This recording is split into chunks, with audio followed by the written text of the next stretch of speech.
OTT ആശ്രയിച്ച് cinema കാണുന്ന ആളുകൾ ഇന്ന് വളരെ കൂടുതലാണ്. നമ്മുടെ ഈ കൊറോണക്കൊക്കെ ശേഷം OTTക്ക് മാത്രമായിട്ട് ഒ ടി ടിയിൽ റിലീസ് ചെയ്യാൻ വേണ്ടി മാത്രമായിട്ട് ഒരുപാട് സിനിമകളൊക്കെ ഷൂട്ട് ചെയ്യുന്നൊരു സമയമൊക്കെ ഉണ്ടായിരുന്നു. നമ്മുടെ ധ്യാൻ ശ്രീനിവാസനൊക്കെ പല ഇൻ്റർവ്യൂവിലും പറയലുണ്ട്, ഒരുപാട് സിനിമകളൊക്കെ കമ്മിറ്റ് ചെയ്ത് വെച്ചിട്ടുണ്ട് ഈ കൊറോണ സമയത്ത്. അതിൽ ഒട്ടുമിക്ക സിനിമകളും OTTക്ക് വേണ്ടി എന്നുള്ള രീതിയിലായിരിക്കാം. കാരണം ഈ ചെറിയ മുതൽ മുടക്കില്ലാത്ത സിനിമകൾ ഒരുപാട് ഒരു സമയത്ത് OTTയിലേക്ക് റിലീസ് ചെയ്യാൻ വേണ്ടിയിട്ട് ഷൂട്ട് ചെയ്യുന്നൊരു സമയം ഉണ്ടായിരുന്നു. പക്ഷേ പിന്നീട് OTTക്കാർ അവരുടെ നിലപാട് മാറ്റി അത്യാവശ്യം വിജയിക്കുന്ന സിനിമകൾ, അല്ലെങ്കിൽ അത്യാവശ്യം നല്ല രീതിയിൽ പ്രേക്ഷകരെ പിന്തുണ കിട്ടുന്ന സിനിമകൾ മാത്രമേ എടുക്കുള്ളൂ എന്നുള്ളൊരു നിലപാടിലേക്ക് OTTയിൽ റിലീസ് ചെയ്യുള്ളൂ എന്നുള്ളൊരു നിലപാടിലേക്ക് OTTക്കാർ മാറുകയും അതിൻ്റെ പിന്നാലെ ഒരുപാട് സിനിമകൾ, പ്രത്യേകിച്ച് ചില രണ്ടാം നിര താരങ്ങളുടെ ഒക്കെ അടക്കമുള്ള ഒരുപാട് സിനിമകൾ ഇറങ്ങാതെയായി. പല സൂപ്പർ സ്റ്റാറുകളുടെയും സിനിമകൾ OTTയിൽ ഇറങ്ങാതെയായി. കാരണം OTTയിൽ തിയേറ്ററിൽ ഇറങ്ങുന്ന സമയത്ത് ആ സിനിമകൾ വിജയിക്കാതെ പോവുകയോ ആളുകൾ ചർച്ച ചെയ്യാതെ പോവുകയോ ഒക്കെ ചെയ്തത് കാരണത്താൽ ചില സിനിമകൾ അങ്ങനെ ഇറങ്ങാൻ പറ്റിയിട്ടില്ല. അത്തരം ചില പ്രധാനപ്പെട്ട സിനിമകൾ, ഒരുപാട് സിനിമകളുണ്ട്. കഴിഞ്ഞ 2022 2023 ഒക്കെ ആയിട്ട് റിലീസ് ചെയ്ത, 2024 തുടക്കത്തിലൊക്കെ റിലീസ് ചെയ്ത ഒരുപാട് സിനിമകൾ ഇപ്പോഴും ഇറങ്ങാത്തതുണ്ട്. പക്ഷെ അതിൽ ചില പ്രധാനപ്പെട്ട സിനിമകൾ അത്യാവശ്യം നല്ല രീതിയിൽ പ്രേക്ഷകർ അല്ലെങ്കിൽ കാണാൻ പല ആളുകളും കാത്തിരിക്കുന്ന ചില സിനിമകൾ മാത്രമാണ് ഞാനിപ്പോൾ ഇതിൽ എടുത്തിരിക്കുന്നത്. അതിലാദ്യത്തെ സിനിമ ജിന്ന് എന്ന് പറഞ്ഞ സിനിമയാണ്. ജിന്ന് സിദ്ധാർത്ഥ് ഭരതൻ സംവിധാനം ചെയ്ത് സോബിൻ ഷായറും ഷറഫുദ്ദീനും പ്രധാന കഥാപാത്രങ്ങളായി തിയേറ്ററിൽ റിലീസ് ചെയ്ത സിനിമയായിരുന്നു. പക്ഷേ ആ സിനിമ നല്ല രീതിയിൽ പരാജയപ്പെട്ടു. ഇതുവരെ OTTയിൽ എവിടെയും ഇതുവരെ അത് വന്നിട്ടില്ല.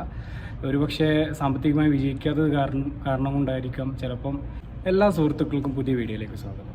ഞാൻ ചിലപ്പോൾ നിർമ്മാതാക്കൾക്ക് OTTക്കാർ ഓഫർ ചെയ്ത പണം പോരാതെ വന്നതുകൊണ്ടായിരിക്കും. അങ്ങനെ പല കാരണത്താൽ ആ സിനിമ ഇതുവരെ റിലീസായിട്ടില്ല. അടുത്ത സിനിമ മദനോത്സവം എന്ന് പറഞ്ഞ സിനിമയാണ്. സുരാജ് വെഞ്ഞാറമൂടിനെയും ബാബു ആൻ്റണിയെയും ഒക്കെ പ്രധാന കഥാപാത്രങ്ങളാക്കി സുധീഷ് ഗോപിനാഥ് സംവിധാനം ചെയ്ത സിനിമയാണ് മദനോത്സവം. ഈ സിനിമ അത്യാവശ്യം ആ സമയത്ത് നല്ല രീതിയിൽ ഒരു ആവറേജ് വിജയമൊക്കെ നേടിയൊരു സിനിമയായിരുന്നു. അത്യാവശ്യം പ്രേക്ഷകരെ നല്ല രീതിയിൽ ചിരിപ്പിച്ച ആക്ഷേപഹാസ്യമാണ് ഇതിൽ പ്രധാനമായിട്ട് യൂസ് ചെയ്തിരിക്കുന്നത്. പ്രത്യേകിച്ച് പൊളിറ്റിക്കൽ സറ്റയർ ആ ഒരു വിഭാഗത്തിൽപ്പെട്ട ഒരു സിനിമയാണ്.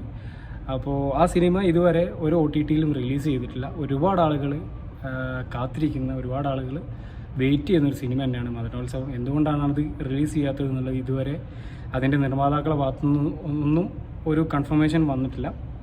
അടുത്ത cinema Ramachandra Boss and Co. Nivin Pauly, Vinay Forrt, Mamitha Baiju തുടങ്ങി മുൻനിര താരങ്ങളെ നായകന്മാരാക്കി അനീഫ് അദനി സംവിധാനം ചെയ്ത സിനിമയാണ് രാമചന്ദ്ര ബോസ് ആൻഡ് കോ. നമുക്കറിയാം, അനീഫ് അദനിയുടെ സിനിമ എന്നൊക്കെ പറഞ്ഞാൽ നല്ല സ്റ്റൈലിഷ് ആയിട്ടുള്ള സിനിമകൾ ഒരുക്കാൻ വളരെ മിടുക്കുള്ളൊരു സംവിധായകനാണ് അനീഫ് അദനി. ഈ സിനിമയുടെ ട്രെയിലർ ഇറങ്ങിയ സമയത്തൊക്കെ നിവിൻ പോളിയുടെ വമ്പൻ തിരിച്ചുവരവ് എന്നുള്ള രീതിയിലൊക്കെ നല്ല രീതിയിൽ ചർച്ച ചെയ്യപ്പെട്ടൊരു സിനിമയായിരുന്നു. പിന്നെ അനീഫ് അദനി എന്ന സംവിധായകൻ്റെ മികവ് കൂടി കണക്കിലെടുത്ത് ആ സിനിമ ഒരു വലിയ വിജയമാകുമെന്നുള്ള രീതിയിലൊക്കെ എല്ലാവരും പ്രതീക്ഷിച്ചെങ്കിലും സിനിമ ഒരു വലിയ പരാജയമായി മാറുകയും പിന്നീട് OTTയിൽ എവിടെയും ഇതുവരെ ഇറങ്ങിയിട്ടുമില്ല. പല സമയങ്ങളിലും ചില റൂമറുകളൊക്കെ വരിക എന്നല്ലാതെ ഇതുവരെ ഒരു കൺഫേം ആയിട്ടുള്ള ഡേറ്റ് ഇതുവരെ ഈ സിനിമയുടെ കാര്യത്തിൽ വന്നിട്ടില്ല. അടുത്ത സിനിമ ബാന്ദ്രയാണ്. ദിലീപ്, തമന്ന എന്നിവരെ പ്രധാന കഥാപാത്രങ്ങളാക്കി അരുൺ ഗോപി സംവിധാനം ചെയ്ത സിനിമയാണ് ബാന്ദ്ര. നമുക്കറിയാം, ജനപ്രിയ നായകൻ എന്നറിയപ്പെടുന്ന ദിലീപിൻ്റെ സിനിമകൾ ഒരു സമയത്ത് തിയേറ്ററിലും ചാനലുകളിലൊക്കെ ഒരുപാട് പ്രേക്ഷകർ, പ്രത്യേകിച്ച് കുടുംബ പ്രേക്ഷകർ ഒരുപാട് കാത്തിരിക്കുന്ന ഒരു നടനാണ് ദിലീപ്. പക്ഷേ സമീപകാലത്ത് ദിലീപിന് നല്ല രീതിയിൽ തിരിച്ചടിയാണ് നേരിട്ടുകൊണ്ടിരിക്കുന്നത്. അത്തരം ഒരു വലിയ തിരിച്ചടി നേരിട്ട ഒരു സിനിമയാണ് ബാന്ദ്ര. ദിലീപിൻ്റെ സിനിമാ ജീവിതത്തിൽ തന്നെ ഏറ്റവും വലിയ മുതൽ മുടക്കുകൾ വന്ന ബാന്ദ്ര ഒരു വലിയ പരാജയമായി മാറി എന്ന് തന്നെ പറയാം. തിയേറ്ററിൽ ഒരു വലിയ പരാജയമായി മാറി. അതുകൊണ്ടാണോ എന്താണെന്നറിയില്ല, ഇതുവരെ ഒരു OTTക്കാരും അത് കൺഫേം ആയിട്ട് എടുത്തിട്ടില്ല. ഈ പറഞ്ഞതുപോലെ പല കാരണങ്ങളും ഉണ്ടാകും. OTT അവർക്ക് ഓഫർ ചെയ്ത പൈസ അവർക്ക് ഓക്കെ ആവാത്ത പ്രശ്നങ്ങൾ വരും. അങ്ങനെ പല വിഷയങ്ങളും ഉണ്ടാവും. എന്തായാലും ഇതുവരെ അത് എത്തിയിട്ടില്ല. പിന്നെ അടുത്ത സിനിമ അത്ര തന്നെ ഒരു ഫെമിലിയർ അല്ലാത്ത സിനിമയാണ്. എന്നാലും OTT റിലീസ് ചെയ്യുന്ന സിനിമകൾ പരിചയപ്പെടുത്തുന്ന ചാനലുകളുടെ താഴെ ചില ആളുകളെങ്കിലും കമൻറ്റ് ചെയ്ത് കാണുന്ന ഒരു സിനിമയാണ്. ആ സിനിമ മഹാറാണി എന്ന് പറഞ്ഞ സിനിമയാണ്. ഷൈൻ ടോം ചാക്കോ, റോഷൻ മാത്യു എന്നിവരെ പ്രധാന കഥാപാത്രങ്ങളാക്കി ജി മാർത്താണ്ഡൻ സംവിധാനം ചെയ്ത സിനിമയാണ്. ജി മാർത്താണ്ഡൻ നമുക്കറിയാം, അത്യാവശ്യം നല്ല സിനിമകളൊക്കെ മുമ്പ് ചെയ്തിട്ടുള്ള ഈ പൃഥ്വിരാജിൻ്റെ പാവാട, മമ്മൂട്ടിയുടെ മറ്റേ ദൈവത്തിൻ്റെ സ്വന്തം ക്ലീറ്റസ് എന്നീ സിനിമകളൊക്കെ സംവിധാനം ചെയ്ത ആളാണ് ജി മാർത്താണ്ഡൻ. അദ്ദേഹത്തിൻ്റെ സംവിധാനത്തിൽ വന്ന സിനിമയാണ് മഹാറാണി. പക്ഷേ അത് ഇതുവരെ OTT-യിൽ റിലീസ് ചെയ്തിട്ടില്ല. പിന്നെ ഇതുവരെ ഒരു കൺഫേംഡ് ഡേറ്റും വന്നിട്ടില്ല. അടുത്ത സിനിമ ഖൽബ് എന്ന് പറഞ്ഞ സിനിമയാണ്. ഇത് പറഞ്ഞതുപോലെ അത്ര വലിയ സിനിമയൊന്നല്ല. രഞ്ജിത്ത് സജീവ്, നേഹ എന്നിവരെ കേന്ദ്ര കഥാപാത്രങ്ങളാക്കി സാജിദ് സംവിധാനം ചെയ്ത സിനിമയാണ്. അത്യാവശ്യം പ്രേക്ഷകരുടെ ഭാഗത്ത് നിന്ന് നല്ലൊരു സപ്പോർട്ട് കിട്ടിയൊരു സിനിമയാണ്. പക്ഷേ തിയേറ്ററിൽ വലിയ വിജയമൊന്നും ആയിട്ടില്ലെങ്കിലും കണ്ട പ്രേക്ഷകരൊക്കെ മോശമല്ലാത്തൊരു സിനിമ, അല്ലെങ്കിൽ അത്യാവശ്യം കണ്ടിരിക്കാവുന്ന സിനിമ, ഒരു നല്ല ഒരു ലവ് സ്റ്റോറി കാണാൻ താല്പര്യമുള്ള ആളുകൾക്ക് കാണാൻ പറ്റിയ സിനിമ എന്നൊക്കെ അന്ന് ഡിസ്കസ് ചെയ്തൊരു സിനിമയായിരുന്നു. പക്ഷേ ഇതുവരെ അത് OTT-യിൽ എവിടെയും റിലീസ് ചെയ്തിട്ടില്ല. അടുത്ത സിനിമ അത്ര വലിയ സിനിമയല്ല, പക്ഷേ അതിൻ്റെ സംവിധായകൻ്റെ പേര് കേട്ടാൽ ഒരു പക്ഷേ എല്ലാവർക്കും അറിയാം. നമ്മുടെ കമൽ മുൻപൊക്കെ ഒരുപാട് ഹിറ്റ് സിനിമകൾ, മലയാളത്തിലുള്ള വലിയ ഹിറ്റ് സിനിമകൾ സമ്മാനിച്ച, നല്ല നല്ല സിനിമകൾ സമ്മാനിച്ച കമലിൻ്റെ കരിയറിലെ ഏറ്റവും മോശം സിനിമ എന്ന് തന്നെ പറയാം. വിവേകാനന്ദൻ വൈറലാണ് എന്ന സിനിമയാണത്. ഷൈൻ ടോം ചാക്കോയെ നായകനാക്കി വന്ന സിനിമയാണ്. ഈ പറഞ്ഞതുപോലെ ഒട്ടും വിജയമാവാത്ത വലിയ പരാജയമായ ഒരു സിനിമയാണ് വിവേകാനന്ദൻ വൈറലാണ്. പക്ഷേ കമൽ എന്ന സംവിധായകൻ്റെ പേര് കൊണ്ട് മാത്രം ചർച്ച ചെയ്യപ്പെട്ടൊരു സിനിമയായിരുന്നു. അതും ഇതുവരെ OTT-യിൽ എത്തിയിട്ടില്ല. എന്താ കാരണമെന്ന് അറിയില്ല. അടുത്ത സിനിമ തങ്കമണി എന്ന് പറഞ്ഞ സിനിമയാണ്.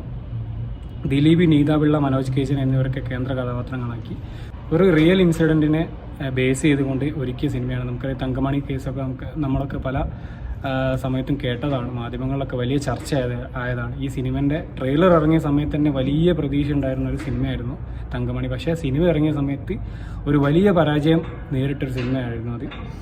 നമ്മുടെ രതീഷ് രഘുനന്ദൻ, ഈ പേര് കേട്ടാൽ ചിലപ്പോൾ ആർക്കും അറിയില്ല, പക്ഷേ ഉടൽ എന്ന് പറഞ്ഞ സംവിധായകൻ്റെ സിനിമയാണ്. അദ്ദേഹത്തിൻ്റെ ഉടൽ എന്ന് പറഞ്ഞ സിനിമയും ഏകദേശം 2 വർഷത്തോളം കഴിഞ്ഞിട്ടാണ് OTT-യിൽ റിലീസായത്.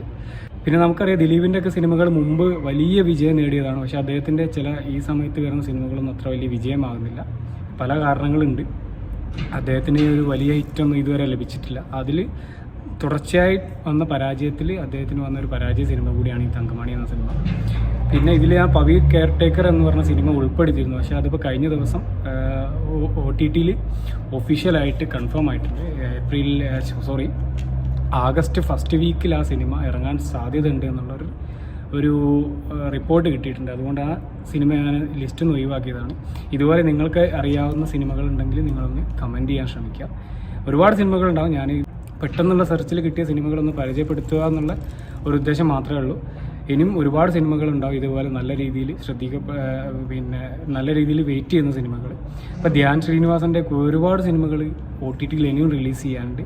അദ്ദേഹം നമുക്കറിയാം ഒരു വർഷം 8, 9, 10 സിനിമയിലൊക്കെ അഭിനയിക്കുന്ന ഒരു നടനാണ്. ചെറിയ സിനിമകളാണെങ്കിലും കൂടെ അദ്ദേഹത്തിൻ്റെ ഒരുപാട് സിനിമകൾ റിലീസാകുന്നുണ്ട്. പക്ഷേ ഒട്ടുമിക്ക സിനിമകളും തിയേറ്ററിൽ പരാജയപ്പെടാറാണ് പതിവ്. അതേപോലെ തന്നെ ആ സിനിമകളൊന്നും OTT-യിൽ റിലീസാവാറില്ല. മുമ്പൊക്കെ പ്രമുഖ OTT ചാനലുകളൊക്കെ അല്ലെങ്കിൽ OTT പ്ലാറ്റ്ഫോമുകളൊക്കെ സിനിമകൾ ആദ്യമേ കമ്മിറ്റ് ചെയ്യുന്നൊരു ഏർപ്പാടുണ്ടായിരുന്നു. അതായത് റിലീസിന് മുമ്പേ തന്നെ OTT-കാർ വിളിച്ചെടുത്തിട്ട് അത്യാവശ്യം മോശമില്ലാത്ത തുക നൽകുന്നത് കാരണത്താൽ ഇഷ്ടംപോലെ സിനിമകൾ കൂണ് മുളച്ച് വന്നതുപോലെ എന്ന് പറഞ്ഞതുപോലെ സിനിമകൾ ഇങ്ങനെ റിലീസാവാറുണ്ടായിരുന്നു. പക്ഷേ പിന്നീട് അവർ ആ നയം മാറ്റിയതിന് ശേഷം ഒരുപാട് സിനിമകൾ ഇപ്പോഴും പെട്ടിയിലാണ്. നമ്മളൊക്കെ കാണാൻ ആഗ്രഹിച്ച പല സിനിമകളും ഉണ്ടാവും അതിൻ്റെ അകത്ത്. അപ്പോൾ അങ്ങനത്തെ സിനിമകൾ നിങ്ങളുടെ അറിവിലുണ്ടെങ്കിൽ ഒന്ന് കമൻറ്റ് ചെയ്യാൻ ശ്രമിക്കുക. ഞാൻ പെട്ടെന്ന് ചെയ്ത വീഡിയോ ആണ്, നല്ല സ്പീഡിലാണ് ചെയ്തത്. എന്തെങ്കിലും കുറവുകളുണ്ടെങ്കിൽ അതൊക്കെ കമൻറ്റിൽ പറഞ്ഞ് മനസ്സിലാക്കാൻ ശ്രമിക്കാം. വീണ്ടും അടുത്ത വീഡിയോയിൽ കാണാൻ ശ്രമിക്കാം. Thank you for watching. Have A nice day.